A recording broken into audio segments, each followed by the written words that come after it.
Boston Insider, Sports Illustrated, NBC Boston. Chris Mannix joining us on Shan and RJ on DFW Sports Station 105.3 The Fan. Good morning, Chris. Thank you for the time. As always, what do you think of the deal overall?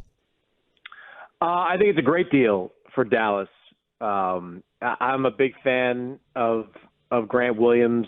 I think he's still got a lot of potential that's left to unlock. And, last season was certainly a roller coaster ride for him. But, the first half of the season before the All-Star break, over 58 games, he shot 41% from three. And I know he tailed off at the end of last season. And, a lot of people in Boston will tell you that, the contract and the looming free agency got into his head a little bit in the second half of the season. And in the playoffs, Joe Mazzulla, for whatever reason, didn't use him as much as he's been used in years past. But, Grant is a really, really solid, versatile defensive player who has proven, over multiple seasons that he can be an effective and efficient three-point shooter. So to really get him for just Reggie Bullock and some second-round draft capital, I think is a big win for Dallas. What type of guy is he? He's a very likable guy. He was extremely well-liked in that Celtics locker room. He's very involved, obviously, in the NBA Players Union, a vice president with the Players Union. So he's got a lot of respect from his peers, even at, such a young age. And as far as, media stuff goes, he's as good as it gets. Like he's constantly available and he's constantly talking, willing to talk about what's going on with the team and with him and things of that ilk. So, there's just not a lot not to like about Grant Williams, which surprised me. I guess didn't surprise me because the financial ramifications of Boston re-signing him, but losing him I think will be a body blow for the Celtics and a real big pickup for the Mavericks. Is it fair to call him a try-hard guy, or is that disrespectful? I don't think. Yeah, I think he's more than that. Again, it wasn't a small sample size last year where he was an elite three-point shooter. I mean, 41% for a power forward who plays multiple positions in today's game. That's really good, and to do it over that many games is pretty impressive. And if you want to go back even further, I mean, the Celtics, they wouldn't have been in the 2022 NBA Finals if Grant Williams didn't make 7 3-pointers in Game 7 of the conference semifinals against Milwaukee. So he's a proven playoff performer as well. I mean, whatever happened last year with his spot in the rotation in the postseason under Joe Mazzulla, Ime Udoka had a lot of faith in Grant Williams and used him routinely in that rotation. So I think he's not a guy that is just a producer on, a bad team. He's a guy that's proven he can produce on winning teams, and that's exactly what Dallas is trying to be.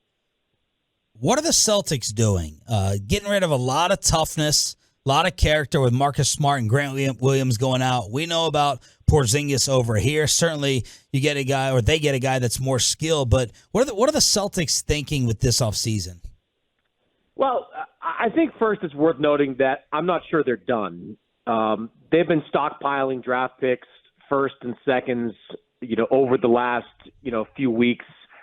And they have some obvious weaknesses, on their roster with, depth in the front court and some backcourt depth as well with Marcus Smart out the door. Look, I think they knew they needed a Porzingis level upgrade. I mean, Al Horford is 37 years old. Robert Williams is constantly injured. Porzingis, is coming off his best season since his days in New York. So, he's going to be an asset to them in the front court. But, what it turned out to be, for right now anyway, is Marcus Smart and Grant Williams for Kristaps Porzingis and what's largely a bunch of second-round draft capital. And, look, if you can turn that second-round draft capital and some of these contracts they have into, say, Damian Lillard, then it's a massive success for the offseason. But right now, losing Grant Williams for, virtually nothing, trading away Marcus Smart in a Porzingis swap,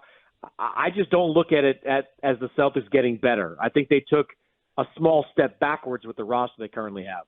We're talking with Chris Mannix, senior writer for Sports Illustrated. Chris, we've kind of discussed around here in Dallas if maybe the best way to build around Luka Doncic is not trying to create any sort of a super team, but look, let's just find the best possible role player fits and go to work. When you look at drafting Derek Lively and trying to, get Matisse Thybulle and going after Grant Williams, do you think that's Dallas's approach this offseason is just let's create the best possible fit of role players for Luka and Kyrie? It looks like it. And honestly, the way the NBA has revamped the salary cap structure with that second apron, the days of super teams are numbered and maybe even over once Phoenix finishes whatever it is they're doing out in Phoenix. I think this is how it's going to be, where you have one superstar, one really high-level second star, and then it's about drafting well and filling in around the fringes with guys that make sense. And I think the Mavericks have done that largely this offseason. I think they've had one of the better offseasons of any team in the NBA with some of the moves they made. I can't really speak to rookies because God knows. I mean, I've been overreacting to Salt Lake Summer League all week, but But I think with the veterans that they've brought in, we'll see what happens with Thybulle. I'm not entirely convinced that Portland won't match that offer.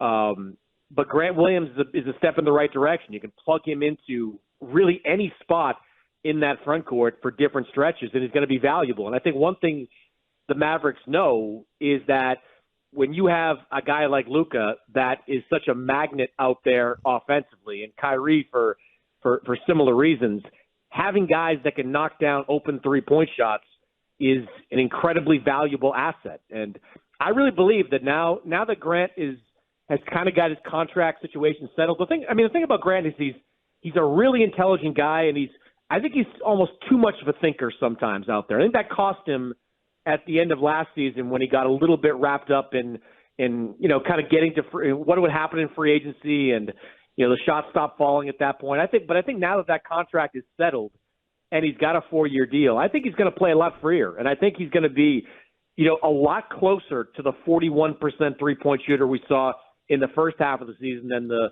mid to low 30s guy we saw in the second half. So I just think they've got they're starting to get the right mix around Luka Doncic, and that's a positive. Now that Kyrie Irving's contract situation is settled and he'll be back here in Dallas and he knows, all right, I'm locked in for a little bit, how long do you think this marriage can reasonably last? How long do you think Kyrie can be content here in Dallas?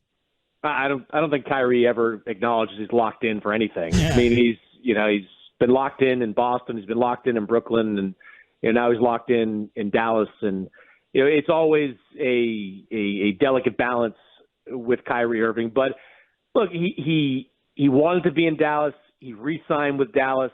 And as you guys well know, I mean, whenever I talked to people in Dallas last year, I never heard anything but positive things about Kyrie and kind of how he was in the locker room. Wasn't a disruptive presence, worked hard to fit in alongside Luka, sometimes too hard to fit in maybe alongside Luka. It was just really a largely positive experience for most people, within the Mavericks. Now, will that change now that Kyrie got his contract? I don't know. I certainly, like most people, cringed a little bit when I saw the third year on that deal being, fully guaranteed for Kyrie Irving. But I think as far as, the next couple of seasons, he's worth the max money. He's that good. So if he comes into training camp in the early part of this season with the same attitude and the same kind of perspective that he had during his few months with Dallas last season, I think they've got something there, and I think it's a very good 1-2 combination they can build around. Is he the biggest enigma that you've ever covered?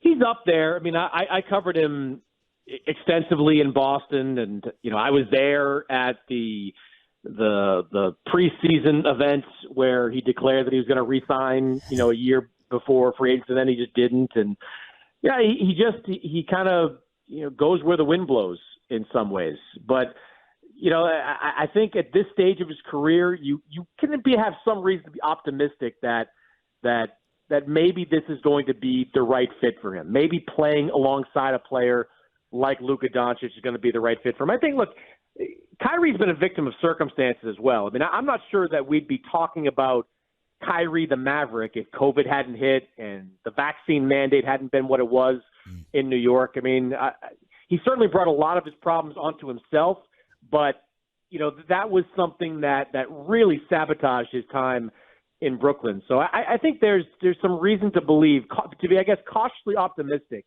that this could be the start of a good partnership in Dallas. It doesn't solve all their problems. They're still, on paper, they still look like a woefully underwhelming defensive team. And you can't win in the NBA unless you're an upper half of the NBA statistically defensive team. But as far as offensive firepower, that backcourt is going to be really good next year. As you mentioned, Matisse Thybulle gets the restricted offer from the Mavericks. The Blazers are going to have 2 days to match. Your opinion on him, and can you just kind of give our listeners a reset of the scouting report of Matisse's game? Great defensive player. You'd put him up there with, I don't know, I have a top 10, top 15, but wing defenders, he's as good as they get. He is really, really good. He has yet to figure out his three-point shot, and that's why he's been available for a trade with Portland. That's why he's available to be signed at a relatively low number to an offer sheet right now. But if you're looking for a plug-and-play defender, Matisse Thybulle is elite. I don't know if I would have put him in that Marcus Smart kind of level, but he's right there defensively. That's why I look at that number, the 3 years, $33 million, and I haven't talked to anybody in Portland about this specifically. It's all about Damian Lillard right now. But that to me just doesn't feel like the kind of number that Portland wouldn't match. Maybe they decide with Lillard they're going to go in a different direction. Maybe they decide that Tybulle's not a priority, but that's just a reasonable enough number for Matisse Thybulle that I don't think it's any kind of foregone conclusion that he'll be in Dallas next year. Do you think the possible combo of Thybulle and Grant Williams makes them or can make them a top half defensive team in the league? I still think you need rim protection. I think as far as perimeter defenders go, you'd have two really good ones that can match up with multiple position players. I think Thybulle can defend anywhere from 1 to 3. I've seen Grant Williams defend 3 to 5, so you can plug and play those guys in different defensive spots, but neither one is a rim protector. As we saw last year, Maxi Kleber, good defender, not a rim protector. Dwight Powell, not the kind of rim protector you need in today's NBA.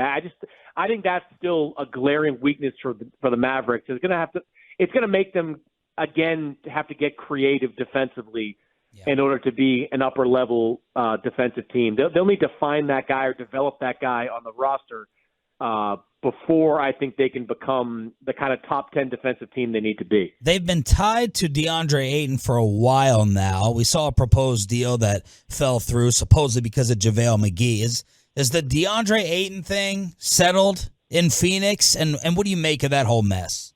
JaVale McGee is the gift that keeps on giving, isn't he? I mean, after the Bruce Brown stuff was wild. I mean, I kind of had a feeling when Bruce Brown said what he did at the finals, he was talking about Dallas. I'd heard some of the same things, and to go JaVale instead of Bruce Brown, that's kind of a whiff. But I don't get the sense right now that Ayton that Phoenix is motivated to trade Ayton at the moment. Now, the Suns' mindset on Ayton can change at any point. But for right now, I think in part because Frank Vogel wants to coach him and is pushed to coach him, I think my best guess that Ayton winds up in training camp with Phoenix. I mean, Frank Vogel, if you look at his history with successful teams in Indiana and in Los Angeles, he built them around, really good bigs. He helped rehabilitate Roy Hibbert in Indiana and turned him into a big-time player.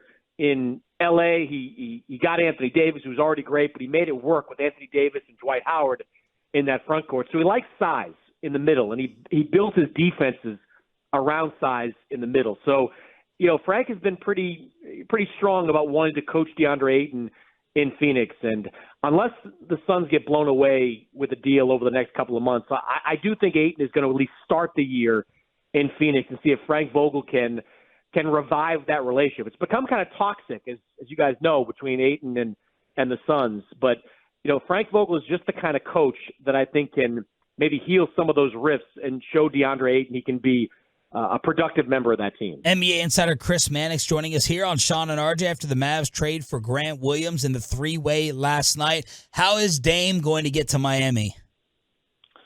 I don't know that he is. And I kind of sort of – there are a couple things I shrug at. One is this idea that superstars always get their way. Yeah, they do, but they often do. But if you're a GM with backbone – you don't care what the relationship is like with the superstar later, or you don't care about, this weird idea that free agents won't sign there because you don't trade the superstar to the place he wants to go. I mean, I look at most of my career, covering the NBA, I've had a bird's eye view of what Danny Ainge has done, both in Boston and in Utah. And look, in 2013, Danny traded Paul Pierce and Kevin Garnett to Brooklyn.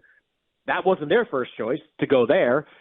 Just last year, he traded Donovan Mitchell, who would have preferred to be in New York, trades him to Cleveland.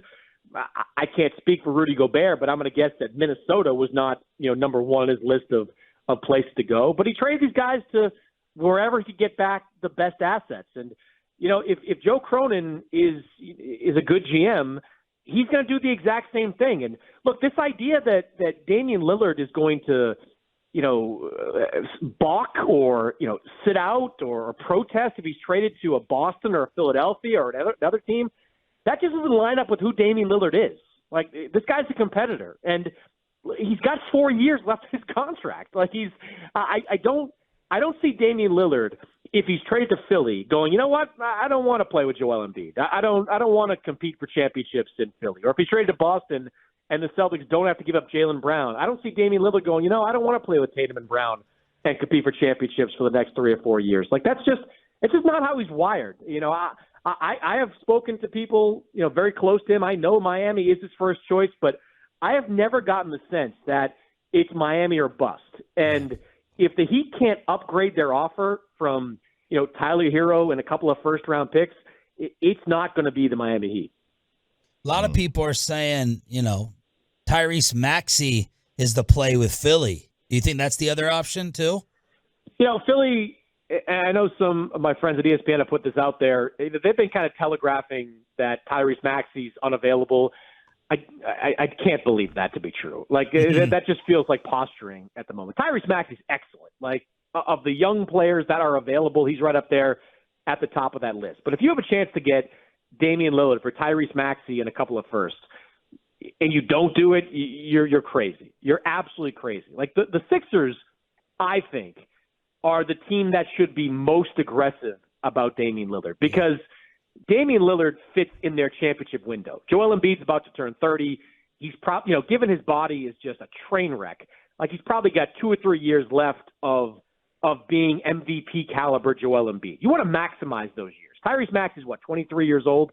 He's going to be really good next season, maybe better than he was last year, but he might be a year or two away from really reaching his ceiling as a player. Damian Lillard is there right now. He averaged a career-high 32 points last year. You put Damian Lillard alongside Joel Embiid with Tobias Harris and with some other pieces that they have already there, you are a co-favorite in the Eastern Conference next year. So I think if push comes to shove, Maxey will be available. And I think if Philly has an opportunity to get Lillard, for that type of package, I think they've got to jump on it. Chris, what is the other team or other move that you've really taken note of? You either loved or hated this offseason, or maybe it's a move to come besides Dame.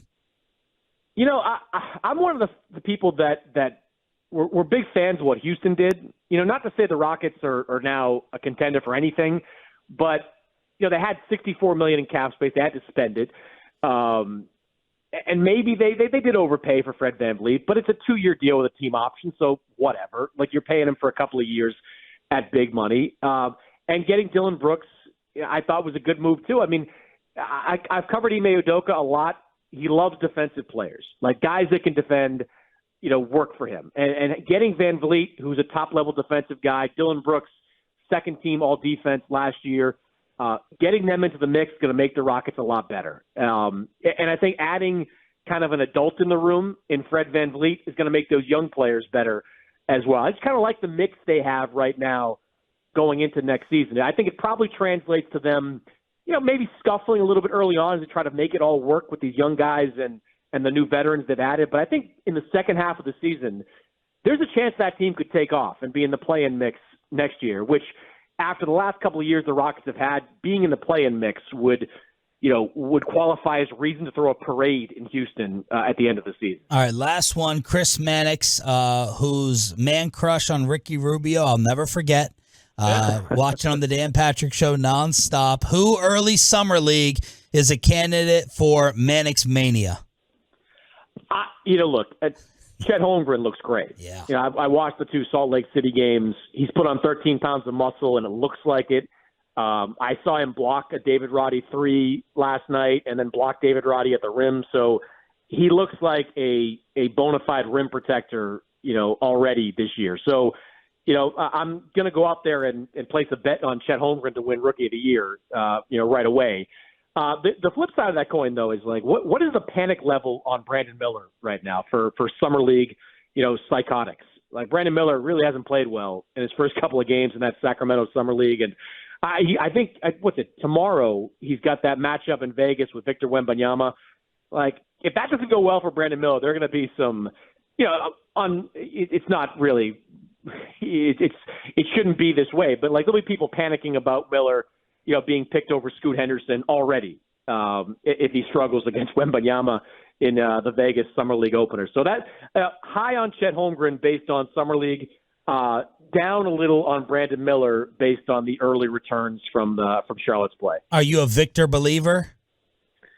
Oh, I mean, yeah. That's a no-brainer that Victor is going to be great. Like, I think it's like a question of whether he's, top 75 player great or, top 20 player great. I really think he can't miss. I think the real question, though, is going to come with those Miller, Scoot Henderson picks. Like, it really is. Like, most of the people I talked to that said if they had a blank slate, they would draft Scoot Henderson. It was almost 90% of the people I talked to that said they believe Scoot was, the better prospect than Brandon Miller. But the Hornets, looks like they drafted him in part, based on need because they already had LaMelo Ball.